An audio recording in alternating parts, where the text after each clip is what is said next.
Hello food lovers, చింత చిగురు పప్పు అయితే సింపుల్ ప్రాసెస్లో చూపిస్తాను, చూసేయండి.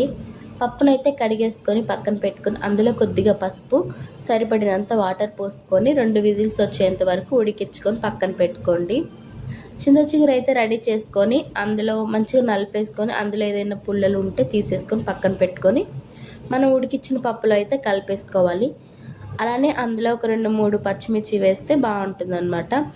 ఈ చింత చిగురిని పప్పులో కలిసేలా మంచిగా కలిపేసుకోవాలి. తర్వాత అయితే మనం కారం వేసుకోవాలన్నమాట. కారం అయితే చింత చిగురు పప్పులో అయితే ఎక్కువగానే పడుతుంది, ఎందుకంటే పుల్లగా ఉంటుంది కదా, ఎక్కువ వేస్తేనే బాగుంటుంది. కారం అయితే 2 స్పూన్లు వేసాను. అయితే కొద్దిమంది అయితే ఈ పప్పులో అయితే టమాటా వేసుకుంటారు, నేనైతే టమాటా వెయ్యను. ఎందుకంటే ఆల్రెడీ చింత చిగురు పులుపుగానే ఉంటుంది కదా, మళ్ళీ టమాటా వేస్తే ఇంకా ఆ చింత చిగురు ఫ్లేవర్ అనేది ఇంకా మంచిగా మనకి తెలియదన్నమాట. సో టమాటా అయితే అవాయిడ్ చేస్తేనే మంచిది.